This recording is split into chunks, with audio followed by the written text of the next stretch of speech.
Ramadan tiba, Ramadan tiba, Ramadan tiba. Marhaban ya Ramadan, marhaban ya Ramadan, marhaban ya. Assalamualaikum warahmatullahi wabarakatuh. Alhamdulillahirabbil alamin. Wassalatu wassalamu ala asrofil anbiya'i wal mursalin Sayyidina Muhammadin wa ala alihi wa sahbihi asma'in, amma ba'du.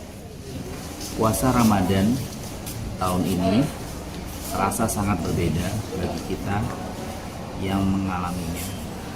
Tidak hanya kita harus melawan hawa nafsu, godaan seperti tahun-tahun sebelumnya, tapi tahun ini kita dihadapkan pada ujian Allah yang cukup berat, di mana kita menghadapi situasi pandemi COVID-19. Hal ini tentunya harus menjadi penambah semangat kita untuk tetap berikhtiar, tetap berusaha untuk selalu mencari ridhonya, apalagi di bulan yang sangat dinanti-nantikan oleh umat Islam untuk menambah ladang amal di setiap tahun. Dalam kesempatan yang berbahagia sore hari ini, kami akan menyampaikan materi terkait dengan keutamaan sedekah, terutama sedekah dalam bulan suci Ramadan.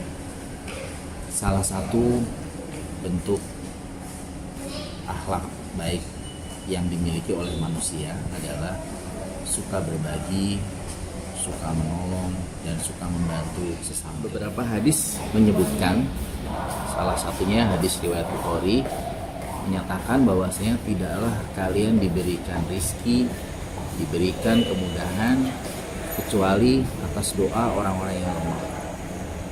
Di sini sangat jelas menjadi gambaran buat kita semua bahwasanya doa orang-orang yang kita bantu, doa orang-orang yang kita beri sedekah itu sangat mustajab dan akan langsung dikabulkan oleh Allah, sehingga harta atau pemberian dari kita yang kita berikan kepada orang-orang yang lemah tersebut tidak akan mengurangi jumlah harta yang kita miliki, malah justru akan menambah rezeki bagi kita.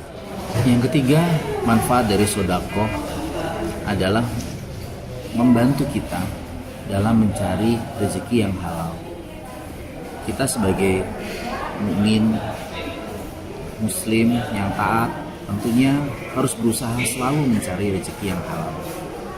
Usahakan kita tidak memberikan keluarga kita di rumah rezeki yang tidak halal. Dengan kita rajin bersedekah, maka insya Allah jalan kita akan dimudahkan untuk dapat selalu mencari rezeki di jalan Allah, sehingga rezeki tadi selain berkah, juga halal, dan bisa bermanfaat bagi keluarga kita di rumah. Yang keempat, harta yang disedekahkan akan kekal di sisi Allah. Artinya, kalau kita memiliki harta yang banyak, tentunya jangan hanya dinikmati harta itu di dunia saja, namun sedekahkanlah harta itu sebanyak-banyaknya di jalan Allah, sehingga kita dapat membawa harta tersebut sampai ke akhirat. Puji syukur bagi Allah Subhanahu wa Ta'ala, sebagai seorang kepala bagian humas dan pemasaran diberi kesempatan untuk bertindak seperti selayaknya amil yang mengumpulkan donasi dari berbagai kalangan yang ingin berbagi, yang peduli dengan kita petugas kesehatan di saat situasi pandemi seperti ini. Mereka tidak hanya berbagi dalam bentuk yang besar seperti berdonasi alat medis yang harganya jutaan, ratusan juta, bahkan miliaran rupiah, tapi mereka juga berbagi hal-hal yang kecil, hal-hal yang sepele, contohnya seperti makanan, kemudian buah-buahan, apapun yang mereka bisa donasikan, mereka akan berikan kepada kita di rumah sakit yang kita cintai ini. Perumpamaan sedekah yang kita berikan itu laksana satu bulir benih, maka setiap bulir benih itu akan menumbuhkan 7 bulir benih. Dari 7 bulir benih itu akan muncul 100 bulir pahala yang akan berlimpah kepada kita.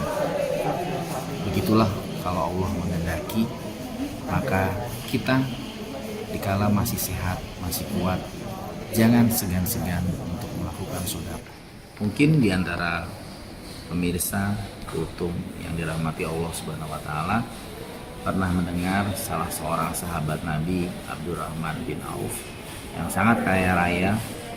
Apapun usahanya berhasil, apapun usahanya mendapatkan uang. Namun Abdurrahman bin Auf menjadi galau, menjadi gamang, karena Rasulullah SAW pernah bersabda bahwasanya orang kaya timbangan akhiratnya akan menjadi lama, penghitungannya menjadi lama karena harus menghitung jumlah harta yang begitu banyak, sehingga terbersit di pemikiran Abdurrahman bin Auf ini untuk bagaimana caranya supaya dia bisa miskin agar dia mudah masuk surga. Namun yang terjadi saat itu setelah perang Tabuk kalau tidak salah, Abdurrahman bin Auf membuat satu pengumuman kepada seluruh warga Madinah, barang siapa yang memiliki kurma yang busuk, maka Abdurrahman sanggup membeli dengan harga kurma yang normal. Alhasil kurma tersebut dibeli dengan harga yang cukup fantastis oleh Abdurrahman. Abdurrahman langsung senang karena berpikir bahwasanya dirinya sudah jatuh miskin. Namun apa yang terjadi? Justru saat itu terjadi wabah di negeri seberang, dan wabah itu obatnya hanya satu, yaitu kurma busuk.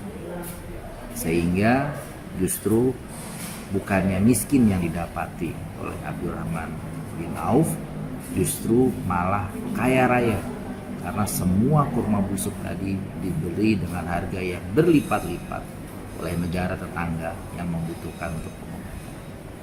Begitulah teladan yang bisa kita teladani dari Abdurrahman bin Auf, bahwasanya keikhlasan yang dia miliki, sedekah, amal jariah yang dia berikan akan dibalas oleh Allah berlipat kali balasannya. Tentunya Kultum saya ini masih jauh dari sempurna, namun sebagai umat muslim kita saling mengingatkan meskipun hanya satu akhir. Terima kasih. Wabillahi taufiq wal hidayah. Wassalamualaikum warahmatullahi wabarakatuh.